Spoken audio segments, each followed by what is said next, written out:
Integer है? बिल्कुल नहीं है। ठीक उसी प्रकार -3/5 ये क्या हो जाएगा? -3/5 इंटीजर है? नहीं है। ठीक है, तो यही बोल रहा था क्लोजर प्रॉपर्टी कि अगर ए और बी दो इंटीजर है तो उनके डिवाइड भी इंटीजर हो, डिवीजन भी इंटीजर हो, ऐसा कोई ज़रूरी नहीं है। Next, commutative property. If a and b are two integers then a divide b not equal to b divide a. क्या बोल रहा है देखिए, अगर दो इंटीजर है 4 और 8, दो इंटीजर है 4 और 8, अगर हम इसको 4/8 लिखेंगे नॉट इक्वल टू 8/4। बेसिकली आप देख सकते हैं क्योंकि 4/8 मतलब कि 4/8 और मतलब कि 1/2 हो जाएगा। यहाँ पे 1/2 आया। नॉट इक्वल टू 8 में 4 से 8/4 कितना बार आया? 2 आया। तो क्या आपको दिखाई दे रहा है कि 1/2 2 इक्वल होगा? कभी भी बिल्कुल नहीं होगा, क्योंकि आधा है, ये 2 है। समझ में आ रहा है कि नहीं आ रहा है? हाफ है, ये 2 है, तो कैसे इक्वल हो सकता है? किसी भी के लिए, किसी भी इंटीजर्स के लिए ये बात ट्रू होगी। ठीक है, और भी इंटीजर्स पे आप एग्जाम्पल खुद से देख सकते हैं। Next, associative property. If A B and C are three integers then A divide B divide C not equal to A divide B divide C. ठीक है, चलिए एग्जांपल से देख लेते हैं। जैसे 4, 8, 16 थ्री इंटीजर हैं। पहला रूल फॉलो करते हैं हम।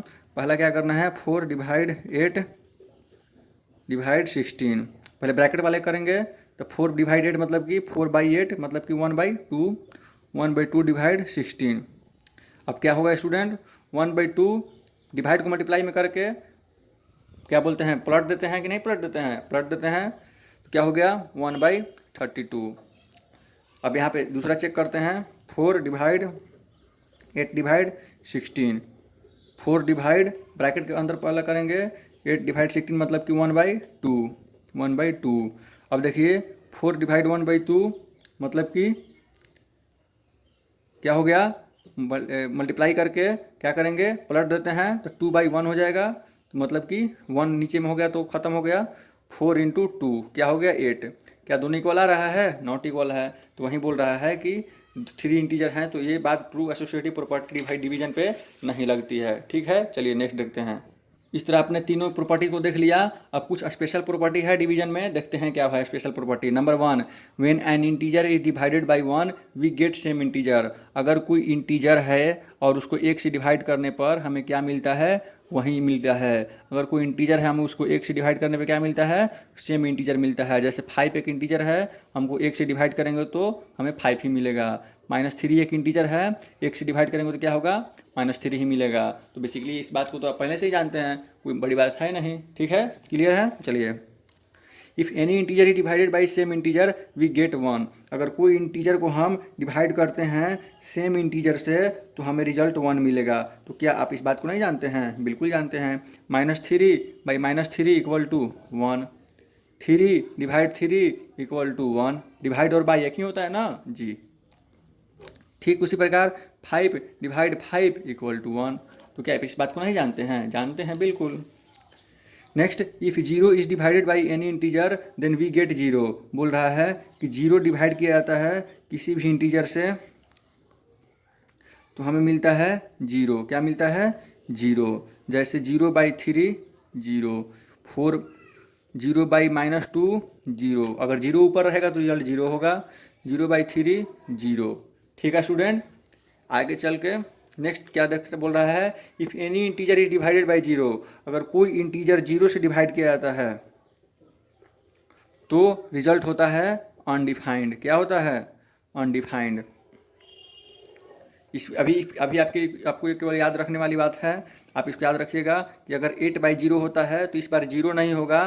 क्या होगा? अनडिफाइंड होगा। क्या होगा? अनडिफाइंड होगा। कोई भी इंटीजर, कोई भी नंबर अगर 0 से डिवाइड किया जाता है तो रिजल्ट क्या होगा? अनडिफाइंड होगा। क्या होगा? अनडिफाइंड होगा। ठीक है, चलिए नेक्स्ट देखते हैं।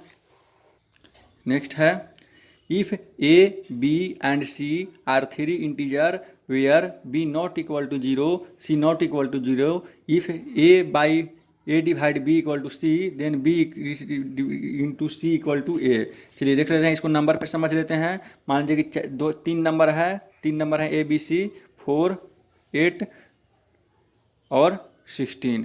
अब देखिए क्या बोल रहा था कि b not equal to zero होना चाहिए, तो बी जीरो नहीं है, सी जीरो भी नहीं है। अब बोल रहा है कि ए डिवाइड बी कीजिए आप। स्टूडेंट चलिए ये गलत हो गया एग्जाम्पल, दूसरा एग्जाम्पल देख लेते हैं। बोल रहा है कि A divide B equal to सी। हम दो एक लेते हैं 6, हमने लिया 6, 6 इंटीजर लिया, 2 से डिवाइड किया तो क्या हो गया 3 हो गया। तो यहाँ पे ए क्या है 6, बी क्या है 2 और सी क्या है 3। ठीक है, तो वो बोल रहा है प्रॉपर्टी कि B into C equal to A होगा। B into C equal to क्या मिला, ए मिला। मिला कि नहीं मिला, समझ में आ गया। यही तो बोल रहा है प्रॉपर्टी। जैसे हमने एक इंटीजर लिया 16 डिवाइड 4, हमें क्या मिला 4 मिला। मिला तो बोल रहा है कि बी क्या है 4 है इंटू सी क्या है 4 है, तो हमें मिलेगा ए। समझ में आ गया। ठीक है, चलिए आगे बढ़ते हैं। If A B and C are 3 integer, b not equal to zero, c not equal to zero, if b into C equal to a, then ये बातें दोनों सही होगी। जैसे कोई दो इंटीजर लेते हैं हम 3 इंटू 2 इक्वल टू 6। हमने दो बातें ले, ये वाला बातें बी ले लिया, सी ले लिया और ए ले लिया। तो ये बोल रहा है कि ए डिवाइड बी, ए क्या है 6 डिवाइड बी क्या है बी 3 है, तो हमें मिलेगा सी। देखिए सी मिला कि नहीं मिला, सी है कि नहीं है, ये बी है, ये सी है और ये ए है, ले लिया हमने। तो हमने बोला कि A divide B equal to C. ठीक बोल रहा है कि A divide C equal to B. समझ में आ गया। आई होप आपको समझ में आ गया होगा। ये बातें आप पहले से ही जानते हैं, कोई ज़्यादा इसमें कोई बड़ी बात नहीं है। ठीक है स्टूडेंट, चलिए एग्जाम्पल्स देख लेते हैं आपके। सो एग्जाम्पल्स सब कुछ सही है, आपको आप एग्जाम्पल्स 1 देख लीजिएगा, आपको समझ में आ जाएगा। 2 भी समझ में आ जाएगा आपको खुद से, 3 भी समझ में आ जाएगा। डिवाइड करना है। 4 नंबर देख लेते हैं। 4 नंबर बोल रहा है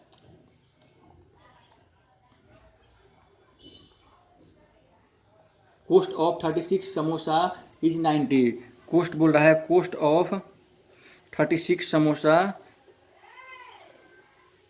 36 का समोसा का दाम जो है 90 रुपया है। कितना है 90 रुपया। 36 समोसा का दाम जो है 90 रुपया है। तो फाइंड कोस्ट ऑफ 1 समोसा, तो हमें एक समोसा का दाम निकालना है। तो अब आप बताइए कि मैंने आपको पहले बताया है कि एक समोसा का दाम 36 समोसा के अपेक्षाकृत कम होगा कि नहीं होगा, कम होगा। एक समोसा का दाम कम होगा कि नहीं होगा, कम होगा। तो कम के लिए क्या बताया गया है स्टूडेंट आपके स्कूल में क्लास में, कि हमें डिवाइड करना होता है। क्या करना होता है, डिवाइड करना होता है। तो कोस्ट ऑफ 1 समोसा, 36 समोसा का दाम 90 रुपया, तो एक समोसा का दाम 90/36 रुपया। अब ये हो जाएगा आपका कितना 2.50। अगर आप डिवाइड देते हैं तो 2.50 रुपया आ जाएगा आंसर। ठीक है स्टूडेंट, समझ में आ गया सारी बातें। ठीक है, चलिए एक चीज़ और देख लेते हैं हम स्टूडेंट्स। हम इस तरह से डिवाइड लिखते हैं ए डिवाइड बी सी, और नीचे में हमें कुछ बचता है डिवाइड करने के बाद। तो स्टूडेंट यहाँ पे हम इसको क्या बोलते हैं, डिविडेंड। क्या बोलते हैं, डिविडेंड। इसे क्या बोलते हैं, डिवाइजर। क्या बोलते हैं, डिवाइजर। इसे क्या बोलते हैं, कोशिएंट। क्या बोलते हैं, कोशिएंट। और इसे क्या बोलते हैं, रिमाइंडर। क्या बोलते हैं, रिमाइंडर। तो यहाँ पे एक फार्मूला होता है, आप इसे याद कर लीजिए। Dividend equal to divisor into quotient plus remainder. क्या होता है, dividend equal to divisor into quotient plus remainder. ठीक है, सारी बातें समझ में आ गई। चलिए ये सारी बातें आपको समझ में आ गई तो बहुत अच्छी बात है। आप क्या बोलते हैं कि सॉल्व एग्जाम्पल्स को और डिवीजन के रूल को अच्छे से बुक में पढ़िएगा, और बुक में पढ़ने के बाद आपका होमवर्क है 1.4, आपको 1.4 कंप्लीट कर लेना है, और उसके साथ ही आपका चैप्टर 1 कंप्लीट हो जाएगा। चलिए स्टूडेंट, मिलते हैं फिर कल नए चैप्टर में, नए चैप्टर के साथ, नए वीडियो के साथ। तब तक के लिए बाय बाय, टेक केयर, धन्यवाद, थैंक यू।